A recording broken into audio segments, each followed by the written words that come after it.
And Ali said, as an example, if you want to do an operation in, let's say, Dusseldorf, how would you do that?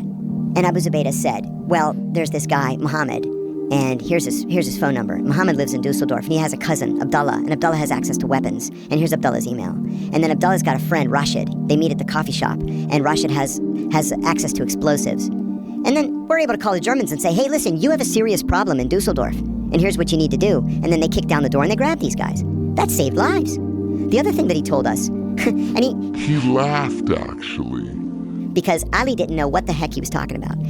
He was talking about Mukhtar, a guy using the nom de guerre Mukhtar. We knew from our own files that there was this guy out there who called himself Mukhtar, who was a very bad guy. In 1996, he had initiated something called the Bojinka operation. It was supposed to be carried out in the Philippines, and the idea was to hijack as many as 14 747s and then fly them into buildings all up and down the west coast of the United States.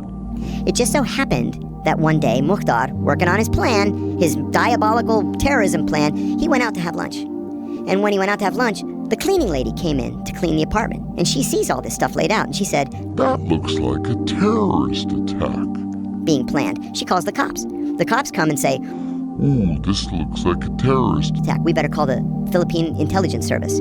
They come and look at it, and somebody says, we should probably call the CIA on this. And so we confiscated everything, and Bojinka was disrupted. That's crazy. It's crazy. A cleaning lady. You never know. You just never know. It's just crazy that he would leave the plans just hanging around. Like, thinking nobody's going to come, nobody's going to see it. And then he ran off. So we knew there was this guy out there planning this big thing, and his name was Mukhtar. Abu Zubaydah laughed at us and said, you don't know who Mukhtar is? And Ali said no. And Abu Zubaydah said, his name is Khalid Sheikh Mohammed. That's the first time we ever heard that name.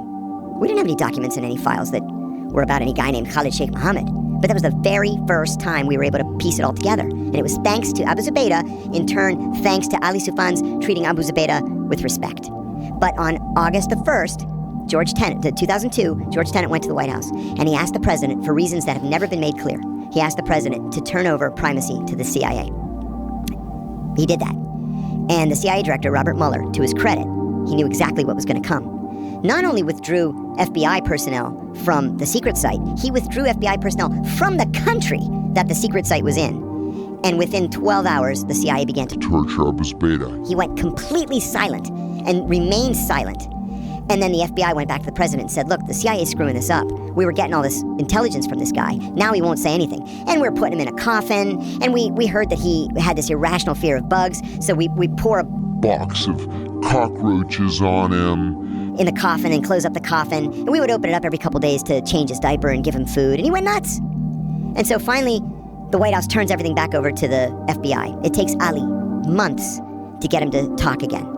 And then he starts talking again. And he's given us more and more information about Al-Qaeda operations in Malaysia and anti-Australia operations and what's going on in Canada and how Al-Qaeda is able to move across borders between Europe and Asia. And then the CIA comes back in again and starts torturing him again and screwed it all up. And why would they do that? I don't understand. If you're getting information, why would they decide to ramp it up and torture him? I think for a couple of reasons. I think we should never underestimate the motivating factor of a desire for revenge. Right? This was the worst intelligence failure in the history of the country.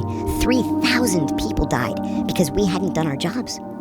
So that was one thing. The other thing is the CIA had entered into an agreement with these two contract psychologists, James Mitchell and Bruce Jessen, in October of 2001. And they said, hey, we've reverse engineered the military's SEER program, and we think this would be an effective but harsh interrogation technique. And so we were chomping at the bit at the agency to try this thing out without using the word torture. We paid those guys $108 million to say, oh, we think you should torture people. Here are the torture techniques. Just let us know when you want us to start. $108 million for that. And so we thought, well, we've already spent the money, and we really do want revenge on these guys. So what the hell? Let's just go for it. I think that's what it was. Wow.